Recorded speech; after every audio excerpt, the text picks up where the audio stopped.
Hey guys, hoping all is well with everyone. So in this video we're going to be continuing our read-along of the Secret Zoo Raids and Rescues, and last time we finished chapter 33, so we're going to be starting with chapter 34 today.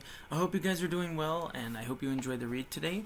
Without further ado, let's jump into it. Chapter 34, The Trap in Jelly Alley. Noah followed Ella down a dark hall, occasionally reaching out to ensure she was still near.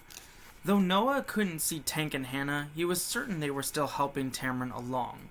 Evie led them through a corridor, and then another, and then Fish Foyer appeared. As Noah stepped toward the intersection, one in which he knew Evie had turned right, he heard a loud rumbling in the dark corridor straight ahead and looked up to see three animals charge around a corner. A lion, a tiger, a rhinoceros, but with red eyes and bulging muscles. They looked monstrous, and Noah realized they'd been poisoned by DeGraff, just like the Sasquatches and the monkeys they had invaded his room. When Noah tried to run, he tripped on Ella and tumbled to the ground. He glanced up and saw that striped face of the tiger, the mangy mane of the lion, and the thick horn of the rhino, which was slicing through the vines dangling from above. The animals had already closed in. Ella quickly reached under his arm and hoisted him up, but before Noah could get aside, something hooked his leg, and he was hurled off his feet as the animals charged by.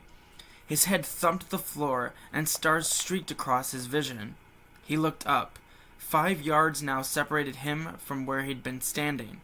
The rumble had stopped, and the animals, who were behind Noah and Ella now, were turning around, their bodies colliding, their wide rumps smashing out a few aquariums. Noah sucked back a deep breath and kept perfectly still. The animals still couldn't see him. Not with... His thoughts stopped. On the floor, something was skittering toward him. A chameleon. He saw a second, a third, a fourth. As one stepped onto his hand, he realized he was invisible. The chameleons had fallen off him when the animals had knocked him over. Something soft and fluffy bumped against the side of his face. One of Ella's earmuffs. She quickly helped him back to his feet, saying, "Come on, Noah! Stand!" As Noah took off running, the rumble of the animals started again. The floor began to quake, and tremors carried up his legs. When the two scouts tried to turn down the corridor Evie and the others had taken, they were met with a steel wall, which had somehow closed off their escape route. Noah, stunned, could hear someone pounding on the other side. Tank, or one of the Decenders. "This way!" Ella called out. They tore off straight down the corridor with the mutated animals giving chase, their grunts and footfalls echoing off the hard glass walls. Remembering he was still visible, Noah unzipped his portal pocket, ordering a fresh batch of chameleons onto him. The two friends followed a bend and continued on, walls of aquariums blurring past and bugs crunching beneath their feet. Noah glanced back and saw eyes glowing red in the dim light. The animals, he realized, were gaining ground on them. "Go!" he commanded. "Faster! Faster!" They followed another turn and emerged in a new hall. Toward the end of it stood 3 figures, hulking, upright, creatures that only could be Sasquatches. A nearby torch made them glow orange. The Sasquatches were blocking their escape. Ella's screams echoed in the narrow space. Noah realized he couldn't hear the mumble of the animals, and he glanced back to see that they'd come to a stop. Perhaps 50 yards divided the animals from the Sasquatches, but the scouts somewhere in the middle. "Ella, stop!" Noah said, and she did, so suddenly that Noah ran into her back. "What are they doing?" she hollered. Noah glanced up and down the hall. On one end, the Sasquatches were standing side by side, their gargantuan shoulders touching, and on the other end, the animals were gathered, perfectly still. "What are they waiting for?" Ella asked. Steel walls suddenly sprang out from the walls on both sides of Noah and Ella, blocking off their attackers and confining the scouts to a space that was perhaps 20 yards long. "What's happening?" Ella squealed. The normal walls had rows and rows of intact aquariums full of colorful, glowing jellyfish. Along the corridor ceiling, stringy seaweed dangled, and Noah realized they were in the part for the Clarksville Zoo's Jelly Alley. Noah ran to one steel divider and slammed his shoulder against it. The wall didn't budge. As he rejoined Ella, glass shattered somewhere and she screamed. An aquarium along the bottom of one wall had broken, and water was pouring into the sectioned-off corridor as if from a hole in a dam. The swirling flood quickly covered the floor and then rose past their ankles. The scouts paced. Ella was muttering something under her breath, practically whimpering. The flood showed no signs of slowing, and Noah realized the broken aquarium connected to another place full of water. Water that was being drained at Jelly Alley to drown the two of them. Noah and Ella had fallen into one of DeGraff's traps. Chapter 35. Richie and the Rhinos. The charging rhino was only a few feet away from Richie, its snout low, its horn aimed straight ahead. The floor quaked and shards of tile burst into the air. Just as Richie prepared for the worst, the rhino suddenly fell onto its side and slid past, its massive hooves just missing him. It crashed into a marble bench and ripped it from the floor. Standing in the rhino's former place was another, bigger rhinoceros, and Richie immediately recognized him.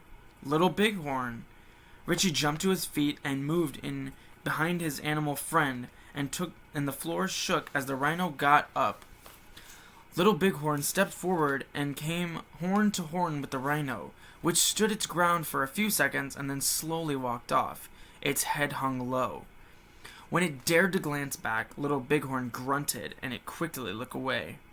With a breath of relief, Richie touched Little Bighorn's side, and then quickly remembered Lily. "Come on!" he said, and he took off running. Little Bighorn followed him into the cage, where Richie squatted beside the specter, who was now on her hands and knees, her wet hair dangling around her face. "You okay?" Lily nodded and rose to her knees.